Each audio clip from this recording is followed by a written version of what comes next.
Good evening. I'm Erin Wright, Deputy Chief of Staff for Policy for Brooklyn Borough President Antonio Reynoso. This Uniform Land Use Review Procedure public hearing is being conducted from the Brooklyn Borough Hall courtroom. There are 2 applications on the agenda. Please note that this hearing is being recorded to comply with the open meetings law, and the video will be posted on the Brooklyn Borough Presidents YouTube channel. Following the applicants' presentations and our question and answer session, members of the public who are in attendance tonight will have the opportunity to testify on the applications. All comments are limited to 2 minutes.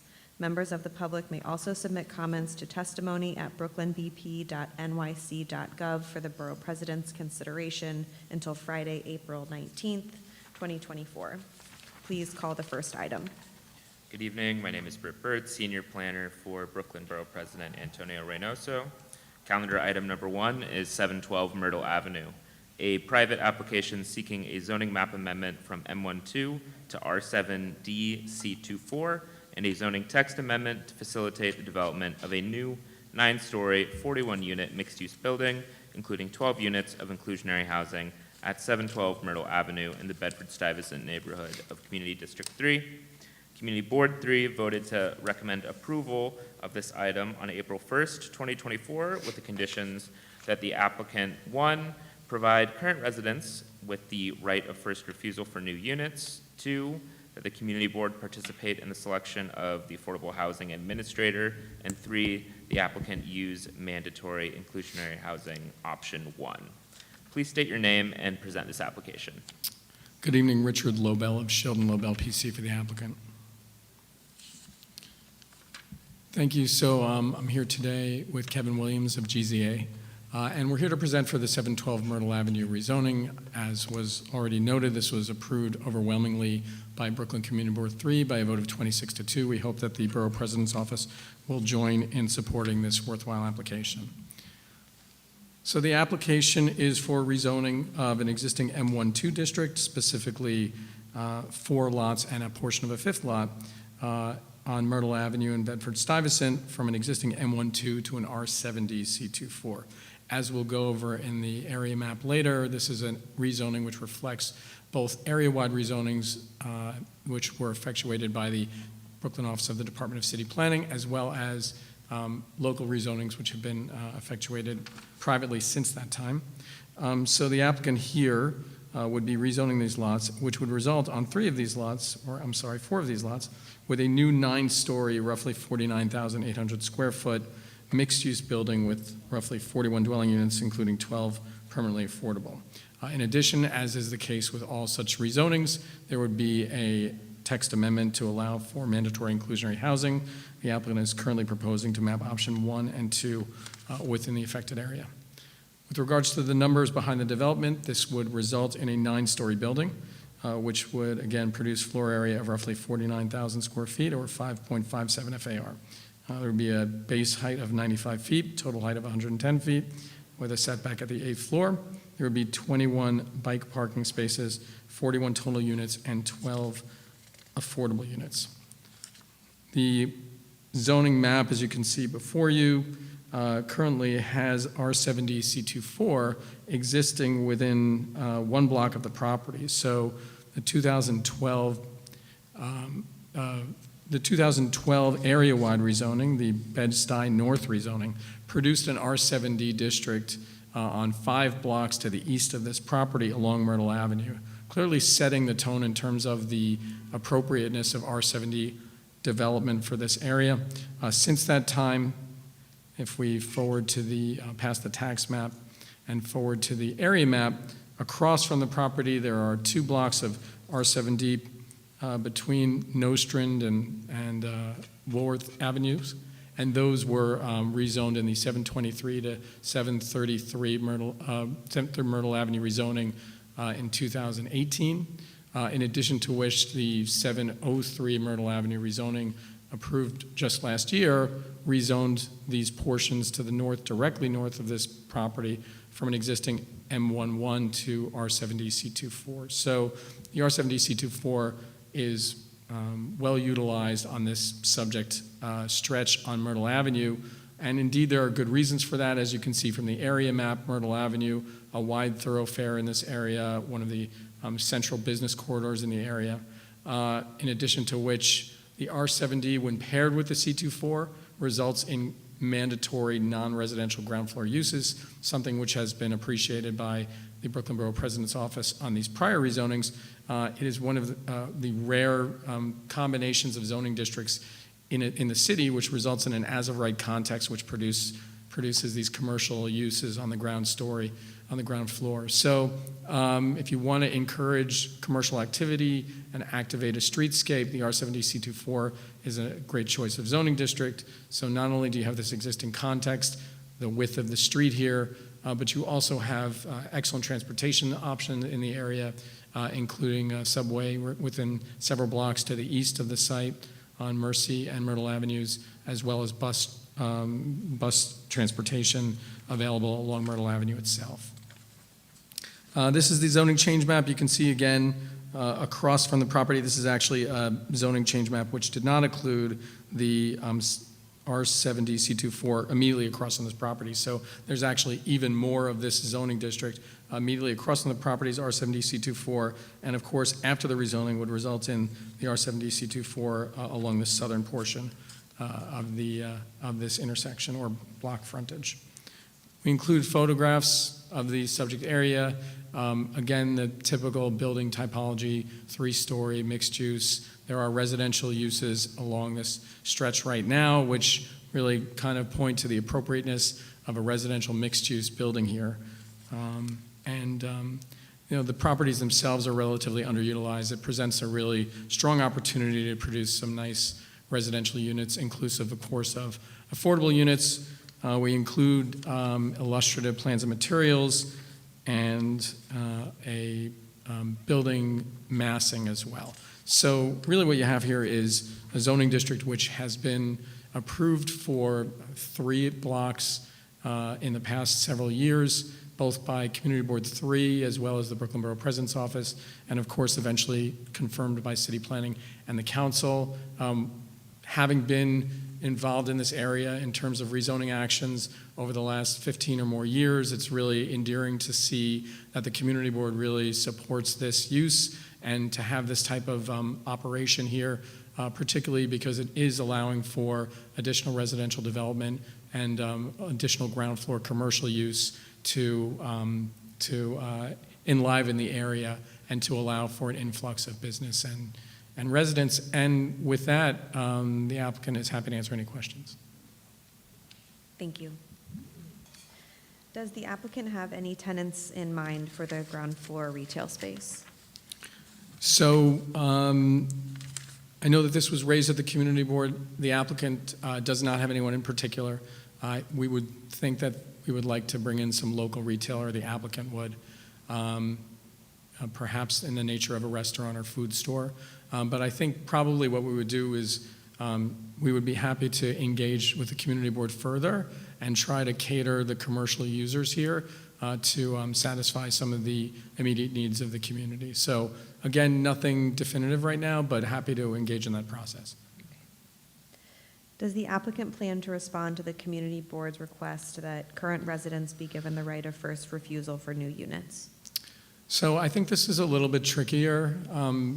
Although there's been great news with regards to 421A, which has been coming out recently, or equivalent programs, really there's no definitive time frame for when the residential units here would be constructed or even come online. So I think that the applicant is happy to work with existing tenants and has a good relationship with these tenants in order to allow them to come back to this area in similarly situated units. But it's so far out in terms of the buildings that would be built here that they haven't really given much thought in terms of a right of first refusal. Okay. Does the applicant have an affordable housing administrator in mind for the MIH units? We don't, and I think that we would take the opportunity as we go through the remainder of ULURP to work with particularly the council member to find perhaps a local administering agent who would be able to best cater the marketing materials and such to allow for local residents to come in and utilize these units. So we don't have one now, but we're happy to use a local operator. I know that Impact is one organization which was discussed at the community board, but having said that, this is one of those things I think we would talk to the council member about as well. Okay, thank you. Has the applicant explored financing options for providing deeper levels of affordability? We haven't. We understand and note the emergence of a new tax abatement program, but to date, we haven't looked into any deeper affordability.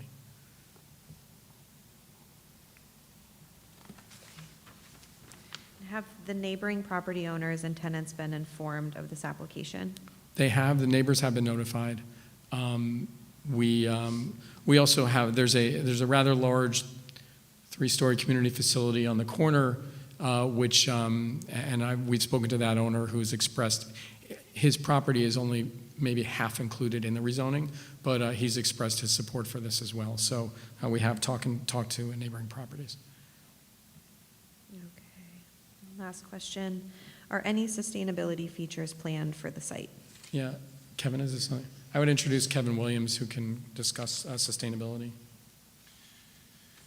Yeah, in conformance with the emerging local law regime, so green roofs, solar, both of which have NYSERDA supports and green roof programs with New York City DEP, so that will absolutely be deployed. So as a part of these types of projects, the heightened Energy Star requirements through NYSERDA, as well as low flush toilets, automatic shutoff faucets are also contemplated. And, along the street as well, there'd be tree pits restored where there currently aren't, so that would help with some stormwater inundation. But those are the basic, componentries. Thank you. The panel is now excused. We will now call for testimony on this application from members of the public in attendance tonight. Please note that all comments are limited to 2 minutes. Anyone here to testify? No? Okay. Hearing no comment, this item is now closed. Please call the next item.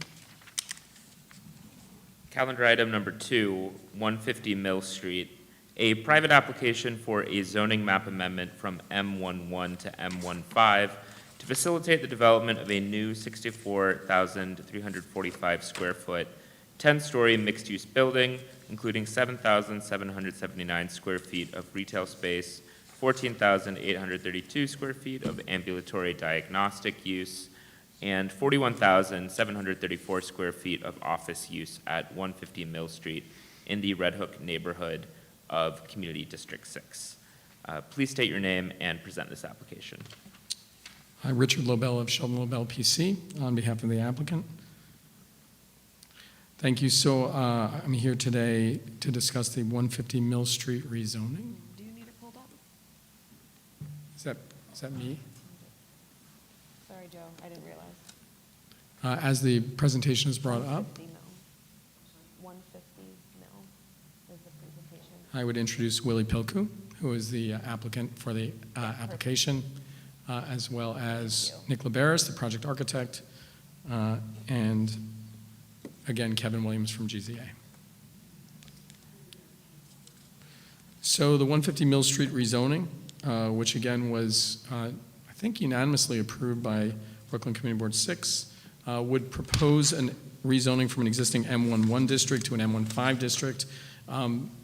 In general, as the Brooklyn Borough Presidents Office is aware from other applications, the M11 district generates very low floor area buildings with high parking requirements and has generally resulted in the type of development which you would find at this site, which is gas stations, low-lying commercial, and contractors' yards, things that aren't really generating much in the way of jobs. So here, the M15 would allow for the development of this site with an approximately 64,000 square foot, 10-story mixed-use commercial, light manufacturing, and community facility building. This would include a supermarket on the ground floor, light manufacturing on the second floor, as well as ambulatory diagnostic uses on the fourth floor and office on the remaining floors. I would note that the mix of uses in this building is something which has been discussed at length with not only the community board, but with local stakeholders. The applicant has done a really thorough job in terms of garnering local support for this application, which is one of the reasons I think that we did do well at the community board and that they overwhelmingly approved the application. So with regards to the benefits that accrue to the community in terms of the building, first, there would be a supermarket, which would provide access to fresh and affordable groceries, meet the essential needs of local residents. This is something that was highly desirable to particularly members of the Red Hook tenants associations. In addition, there would be community space for local nonprofits, also something seen as highly desirable in terms of allowing for meeting rooms and educational areas for the education of local individuals in terms of job training, which is another community benefit. There would also be light industrial space here, which would encourage economic development and local jobs by providing space for small-scale manufacturing and maker space to empower individuals to engage in creative and entrepreneurial endeavors and promote innovation and craftsmanship. So again, job-generating uses, educational spaces, community meeting rooms. It really is a building which is for the community and one which has great support. The next slide is the zoning map. Again, you can see from the zoning map that there is a large expanse of R5 and R6 to the west, so residential uses kind of abound to the west and northwest, with manufacturing uses to the east and southeast. And again, the other portion of the zoning map, as we were on the corner of the map, and we also front on the Gowanus Expressway. This is a little bit clearer, I'd say, first from the tax map and then from the area map. You can see the area of the rezoning, which is slightly irregular, but extends back 70 feet from Hamilton in order to encompass the full depth of the lots in that area. Again, the highlighted area in red is the development site, with the other lots, roughly 3 zoning lots, with generally commercial or mixed uses. This is the area map, which again well demonstrates why this is a particularly well-suited block for this rezoning. The M15 here would be up against the Gowanus Expressway, allowing for a building with some additional height to allow for space above the expressway. In addition, you can see the abundance of commercial and manufacturing uses to the south of the expressway here. Creating a building of this nature along this frontage would allow for walk-to-work opportunities for residents in the area, including those in the Red Hook houses to the west. And the bulk here is really doesn't prove to be problematic. The residential to the west of us, generally 5- and 6-story buildings. And again, we front exactly on the Gowanus Expressway. We include photographs demonstrating the local area. Again, the area is dominated by the expressway, and you have low-lying commercial buildings as well as open yards, which again are a product of the M11 district, which is something which the city has expressed, as well as the Brooklyn Borough President, as a goal of removing these districts and to allow for more productive development, as would be brought by this rezoning. We also include a zoning change map, which shows the area in dotted lines, which would be effectuated, or which would be changed by the rezoning. I would now introduce Nick Liberis, who can run through plans and materials, and then the applicant team is happy to answer questions. Nick? All right, thank you, Rich. Nick Liberis with Archimera. So this page over here shows a proposed illustrative building, which would be 10 floors high. A M15 district would have exposure planes at a 7.6 to 1 at these two streets over here. So like Rich said, it lets us go high and it lets us get over the highway. So you can see that we have the building base over here, which is about 85 feet high, and then we had offices up above. The ground floor has been contemplated as having a supermarket, and One other thing which makes this site unique is the natural entry point coming off of the Court Street corridor to come into Red Hook. So DOT has said that they want to see some sort of street improvement over here. I think something's scheduled within the next two years. And you can see over here, this site, as it is under the highway, is the terminus of this access and it's kind of an entry point into the neighborhood that we thought would be appropriate to celebrate. So you can see over here some initial studies where we placed the building. We tried to do something that was a little bit distinctive, a little bit fun. In these next images, you could see how a proposed project might relate to the highway. The focus would be to kind of pump up the area underneath the highway, to draw people off of Court Street and then into the Red Hook neighborhood. And this slide shows a proposed office entry, which would be the entry for the 2nd to the 10th floors. This next slide shows the supermarket, which would be on Mill. And this is an illustrative rendering of what the proposed building would look as it goes over the highway. So you can see over here that we have office facing west, which has some deep shading on it.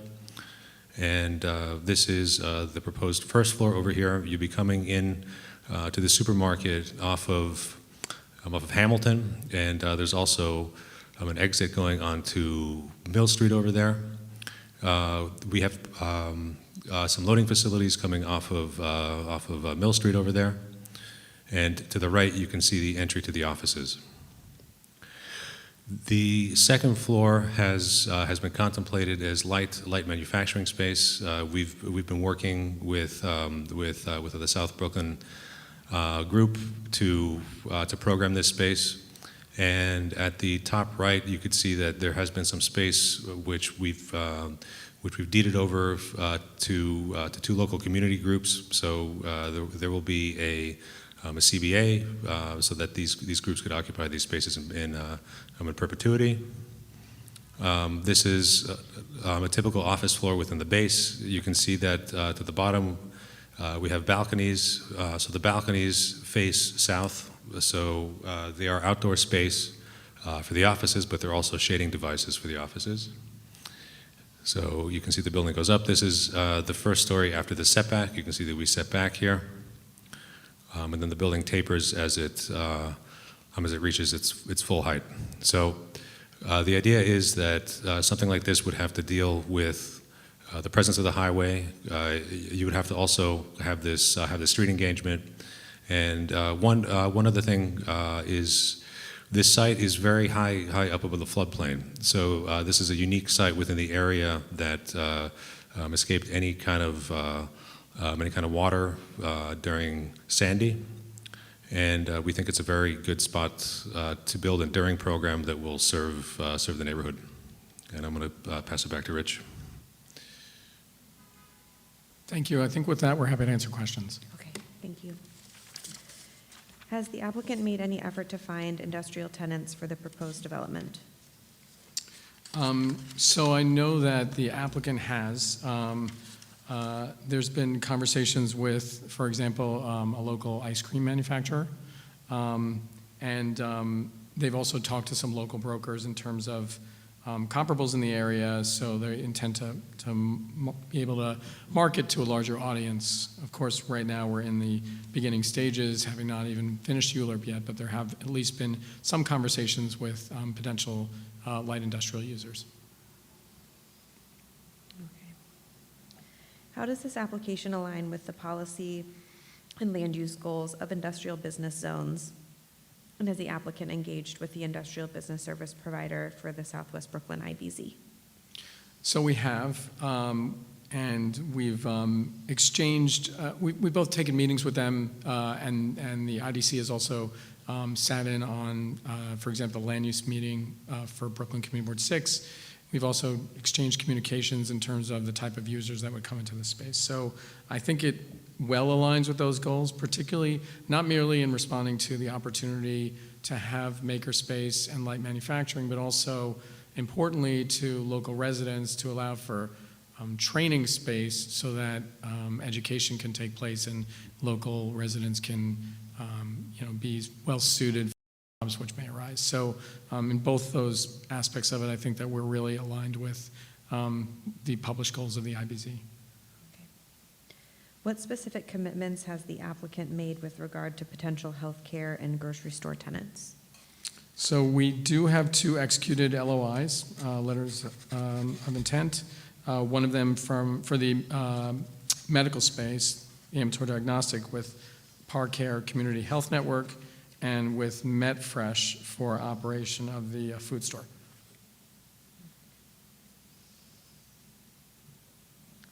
And has the applicant conducted any market research indicating a demand for office space? Yeah, would you want to address this? I would have Nick, the project architect, talk to that. Sure. So we see in this area that there's a lot of demand for shared work office space. When we first started the application back in 2017, 2018, there was a lot of demand from within our group. We had a lot of friends looking for office space in this area, myself included, and there's at this point between the floor area that's spent at the second floor, between some medical office demand, there's really not that much office space that we think will be left over. So we think that there's sufficient demand with what we're providing.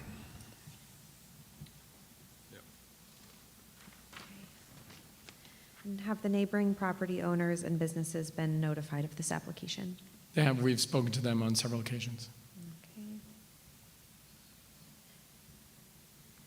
Okay. And last question, are there any plans to relocate or re-tenant the existing scaffolding business at the development site? So this is it's Willie's family's business. They've relocated a majority of their inventory. They've got minimal equipment on the site, so it would only take them a matter of days to move out. So they, given the fact that they have an interest in the business, they're well aware and would be able to relocate efficiently. Okay. Thank you. Of course. Panel is now excused. We will now call for testimony on this application from members of the public in attendance tonight. Please note that all comments are limited to 2 minutes. Does anyone who came in wish to testify on this item? Okay. Hearing no comment, this item is now closed, and this ULURP public hearing is now closed.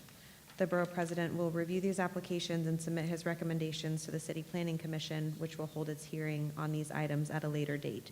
As a reminder, members of the public may submit comments to testimony@brooklynbp.nyc.gov for the Borough President's consideration until Friday, April 29th. This meeting is now adjourned. Sorry, 19th. 19th. Thank you. Thank you.